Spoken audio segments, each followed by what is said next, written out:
ijazah tadi, ini udah kakak bayarkan. Itu anggota ibu, bahasanya anggota ibu ya. 460 nama. Karena ibu apanya kan? Kesiswaan apa? Maksudnya itu antara kita ini. Iya. Ya ijazah ini. Kenapa dia katanya kan? Kan kemarin udah kan 1.350.000. Udah. Setelah udah kakak bayarkan yang 3.000 ke Kemenak. Baik ya, bismillahirrahmanirrahim. Allahumma alimna ma yanfa'una wanfa'na bima 'allamtana wa zidna ilma wa amalan taqabbal ya arhamar rahimin. Alhamdulillah, bersyukur pada Allah. Pada siang hari ini kita masih bisa mengikuti perkuliahan kita dalam mata kuliah ilmu hadis dan Al-Qur'an ya. Insyaallah materi kita hari ini tentang Al-Qur'an ya. Sebelumnya kita sudah belajar tentang atau membahas materi tentang apa minggu lalu? Minggu lalu apa materi kita? Ingat kalian? Baik, insyaallah materi kita tentang Makiyah dan Madaniyah. Iya, Makiyah Madaniyah ya. Sekarang tentang asbabun nuzul. Ya, asbabun nuzul ini dari dua perkataan. Asbab artinya sebab, nuzul turun. Maksudnya latar belakang sejarah atau sebab-sebab turunnya ayat Al-Qur'an. Ini pembahasan penting dalam Al-Qur'an karena dengan asbabul atau mengetahui asbabun nuzul ini kita lebih dapat memahami tentang istilahnya ayat Al-Qur'an. Jadi seolah-olah kita berada ya, atau seolah-olah kita memahami tentang latar belakang ya, sebab-sebab turunnya ayat Al-Qur'an. Kita tahu bahwa Quran itu proses turunnya itu memakan waktu selama 23 tahun dan ayatnya turun secara beransur-ansur, secara bertahap berdasarkan kegiatan-kegiatan atau kejadian-kejadian yang terjadi ketika itu, dan ada juga yang berdasarkan pertanyaan-pertanyaan para sahabat ya, artinya mengalami masalah, mengalami sesuatu apa, kemudian ditanyakan kepada Rasul SAW, kemudian ayat turun menjawabnya. Jadi dia asbabun nuzul itu dia ya, artinya kita membahas tentang latar belakang atau sebab-sebab turunnya ayat Al-Qur'an ya. Baik, kita tahu bahwa Quran ini diturunkan ya untuk memberi petunjuk kepada manusia ya, supaya manusia itu bisa mencapai arahnya, tujuannya, koridornya, yaitu ke jalan Shiratal Mustaqim ya. Kemudian supaya kehidupan kita ini dapat mengantarkan kita kepada kebahagiaan dunia akhirat. Jadi Al-Qur'an itu sebenarnya diturunkan untuk itu, untuk membantu kita ya mencapai tujuan kita, yaitu mencapai kehidupan akhirat yang sesuai ya dengan kehendak ataupun istilahnya kehendak syariat ataupun Quran ya kan. Kemudian Quran juga ya kan diturunkan untuk menegakkan ya asas-asas kehidupan, istilahnya norma-norma yang dijaga sehingga istilahnya dapat menjaga keimanan kita kepada Allah Ta'ala ya kan. Kemudian peristiwa-peristiwa masa lalu, sejarah-sejarah sebagai bahan pembelajaran untuk kita umat yang datang kemudian. Dan inilah istilahnya tujuan dari istilahnya Al-Qur'an itu diturunkan. Dan kita tahu juga sebagian besar ayat Al-Qur'an diturunkan untuk tujuan umum ini ya kan.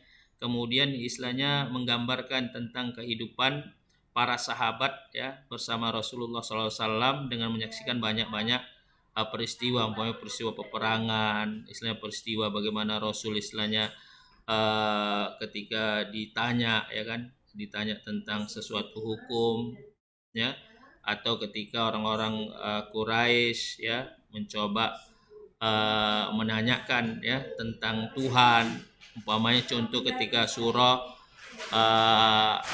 An-Nas ya, surah Al-Ikhlas ya, Qul huwallahu ahad itu turun, itu kan berdasarkan pertanyaan daripada orang-orang Quraisy yang ketika itu yang mendapat masukan daripada orang-orang Madinah.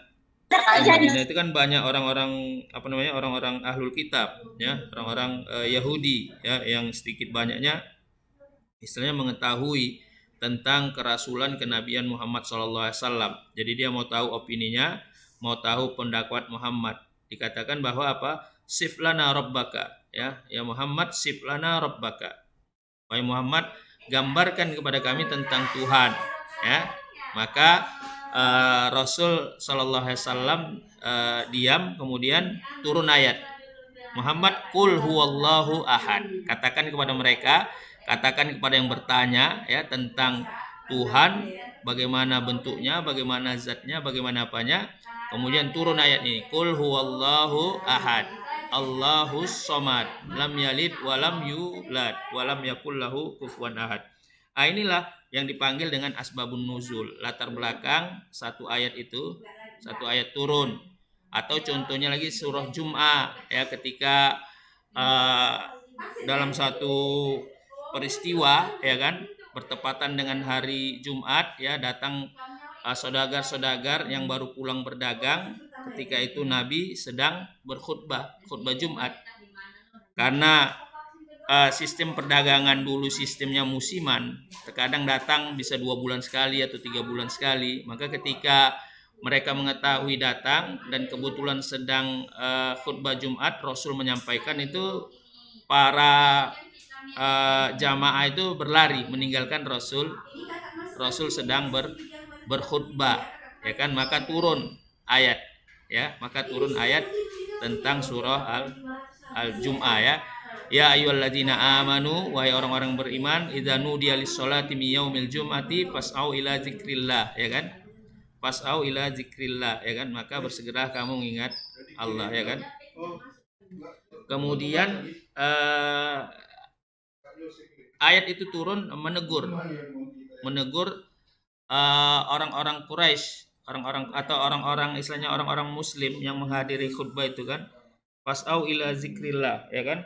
Kemudian fa idza qudiyatis shalah fantashiru fil ard wabtagu min fadlillah wazkurullaha katsiran, ya, wazkurullaha katsiran. Jadi ya ayyuhalladzina amanu idza nudiya lis-sholati min yaumil jum'ah fas'au ila zikrillah, ya. Itu dia ayat-ayat yang latar belakang peristiwa itu. Jadi mengecam tentang perbuatan orang-orang yang meninggalkan Nabi sedang berkhutbah. Hanya tinggal beberapa gelintir sahabat, ya. Ada riwayat mengatakan hanya berapa, 6. Kemudian dia, artinya ketika masuk waktu itu harus bersegera, ya kan, harus istilahnya cepat-cepat melaksanakan perintah Allah itu, ya kan. Jadi ini dia, ya, itu tadi, ya, tentang ayat-ayat istilahnya turunnya itu berdasarkan peristiwa-peristiwa tertentu, ataupun tentang istilahnya tentang orang Yahudi yang bertanya kepada Rasul, ya, tentang roh, ya, yas'alunaka 'anir roh, ya kan, qulir roh min amri rabbi, ya kan, wa ma utitu minal ilmi illa qalila. Jadi ayat-ayat itu inilah yang dipanggil dengan asbabun nuzul, ya. Jadi kita dengan memahami latar belakang turun ayatnya itu, kita bisa mengetahui istilahnya arah ayatnya ini kemana, istilahnya kemana maksud dan tujuannya, ya kan.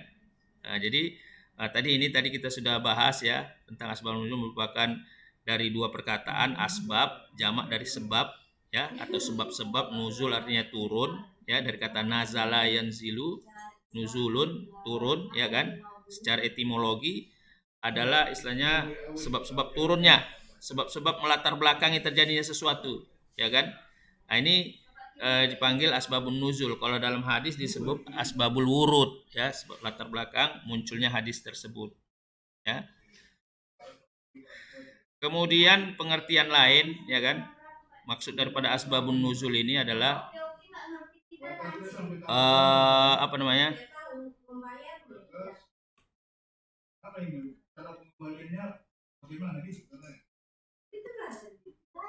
Jadi istilahnya kita tahu bahwa Quran ini, ya, fungsinya, gunanya, manfaatnya adalah sebagai petunjuk hidup manusia, ya kan, dalam menghadapi situasi, keadaan, ya, dari berbagai dimensi permasalahan. Ada yang masalah keluarga, ada yang masalah kehidupan, ada yang masalah apa namanya ekonomi, ada yang masalah keyakinan. Nah, itu semua masalah-masalah yang selalu dihadapi manusia. Jadi